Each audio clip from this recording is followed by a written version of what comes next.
നമസ്കാരം, മലയാളത്തിലേക്ക് സ്വാഗതം. IT രംഗത്തെ വമ്പനായ ഇൻഫോസിസിന്റെ നാലാം പാദ ഫലങ്ങൾ പുറത്തു വന്നതോടെ നിക്ഷേപകരും വിപണി നിരീക്ഷകരും ഒരുപോലെ ചർച്ചയിലാണ്. ഒറ്റനോട്ടത്തിൽ ലാഭക്കണക്കുകളിൽ വലിയ വർധനവ് കാണാമെങ്കിലും ഓഹരി വിപണിയിൽ ഇൻഫോസിസ് അത്ര നല്ല തുടക്കമല്ല നൽകിയിരിക്കുന്നത്. നമ്മൾ ഇന്ന് നോക്കുന്ന കാര്യങ്ങൾ കമ്പനിയുടെ ലാഭത്തിലും വരുമാനത്തിലും മികച്ച വളർച്ചയുണ്ടായിട്ടും എന്തുകൊണ്ടാണ് ഓഹരി വില ഇടിഞ്ഞത് എന്നും പ്രമുഖ ബ്രോക്കറേജ് സ്ഥാപനങ്ങൾ ഈ ഓഹരിയെ എങ്ങനെയാണ് വിലയിരുത്തുന്നത് എന്നും ഷോർട്ട് ടേം ട്രേഡേഴ്സ് എന്ത് ചെയ്യണം, ലോങ് ടേം ട്രേഡേഴ്സ് എന്ത് ചെയ്യണം എന്നീ ചോദ്യങ്ങൾക്കുള്ള ഉത്തരമാണ്. മാർച്ച് ക്വാർട്ടറിൽ കമ്പനിയുടെ നെറ്റ് പ്രോഫിറ്റ് 21% കൂടിയിട്ടുണ്ട്. അതായത് കഴിഞ്ഞ കൊല്ലം ഇതേ സമയത്ത് 7033 കോടിയായിരുന്ന ലാഭം ഇത്തവണ 8501 കോടി രൂപയിലേക്ക് എത്തിയിട്ടുണ്ട്. അതുപോലെ തന്നെ വരുമാനത്തിന്റെ കാര്യമെടുത്താലും 13.4% വർധനമുണ്ട്. ഏകദേശം 46,402 കോടി രൂപ. ഇനി വരാനിരിക്കുന്ന വർഷത്തെ പ്ലാൻ നോക്കിയാൽ 1.5% മുതൽ 3.5% വരെ വരുമാന വളർച്ചയാണ് ഇൻഫോസിസ് ലക്ഷ്യമിടുന്നത്.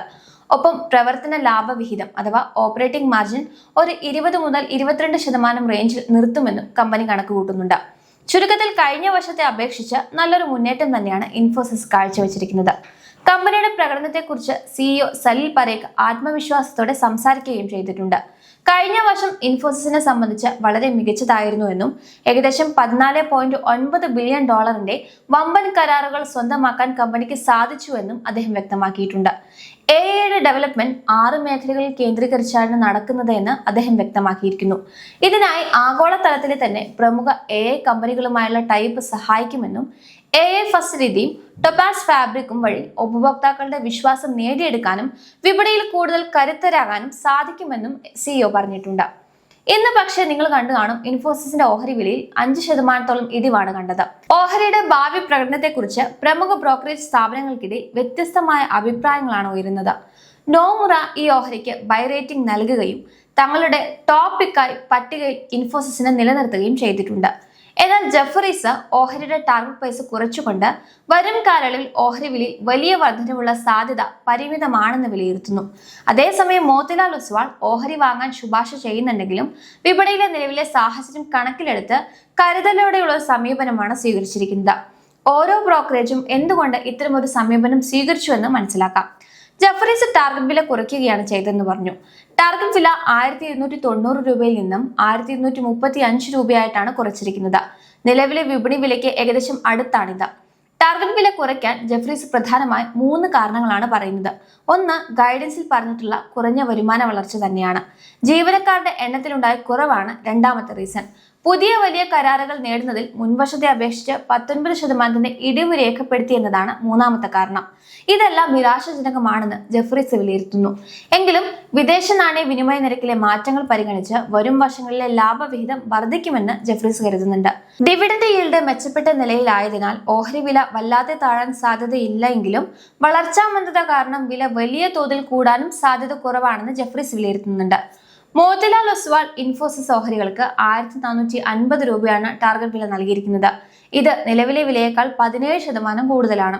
എന്നാൽ AI സാങ്കേതിക വിദ്യ വരുത്തുന്ന മാറ്റങ്ങളും കുറഞ്ഞ ആവശ്യകതയും പരിഗണിച്ച് വരും വർഷങ്ങളിലെ വരുമാന സൂചകങ്ങളിൽ അവർ നേരിയ കുറവ് വരുത്തിയിട്ടുണ്ട്. AI സേവനങ്ങൾ നിലവിലുള്ള ബിസിനസ് രീതികളെ സ്വാധീനിക്കുന്നുണ്ട് എന്നും ഇതിന്റെ ഗുണഫലങ്ങൾ ഉപഭോക്താക്കൾക്ക് കൈമാറേണ്ടി വരുന്നത് കമ്പനിയുടെ വരുമാനത്തെ ബാധിക്കുമെന്നും ഇവർ നിരീക്ഷിക്കുന്നു.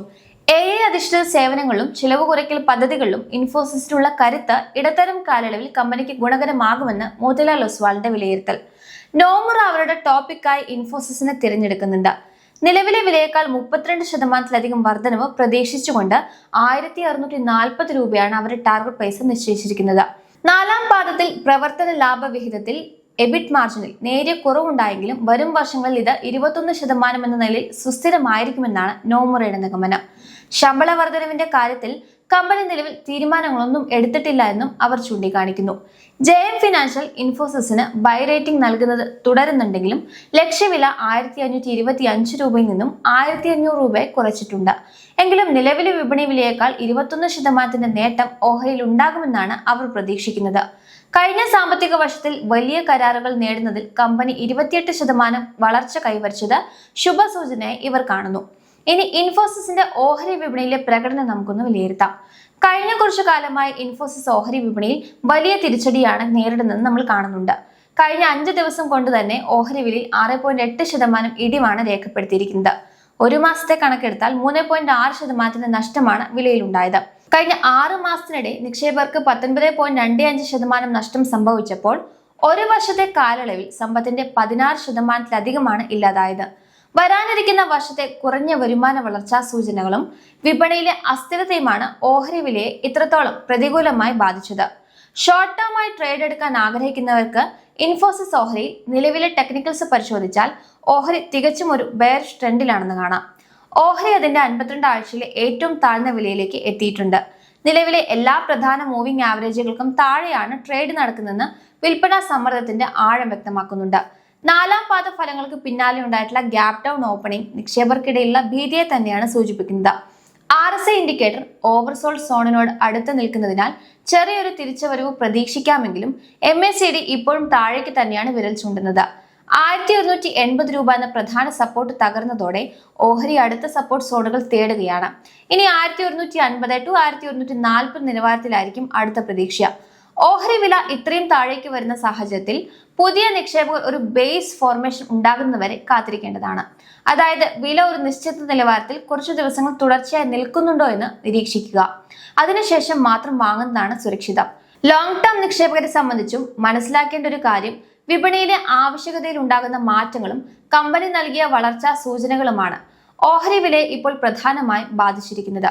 ലാഭത്തിന്റെ കാര്യത്തിൽ ഇൻഫോസിസ് മികച്ച മുന്നേറ്റം കാഴ്ചവെച്ചിട്ടുണ്ടെങ്കിലും വരാനിരിക്കുന്ന വർഷത്തേക്കുള്ള കമ്പനിയുടെ വളർച്ചാ സൂചനകൾ വിപണിയെ അല്പം ആശങ്കയിലാഴ്ത്തിയിട്ടുണ്ട്.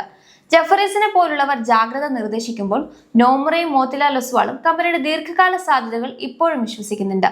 ആഗോള വിപണിയിലെ അസ്ഥിരതയും IT മേഖലയിലെ ആവശ്യകതയിൽ ഉണ്ടാകുന്ന മാറ്റങ്ങളും ഓഹരി വിലയെ വരും ദിവസങ്ങളിലും സ്വാധീനിക്കും. അതിനാൽ കൃത്യമായ പഠനത്തിന് ശേഷം മാത്രം നിക്ഷേപ തീരുമാനങ്ങൾ എടുക്കുക.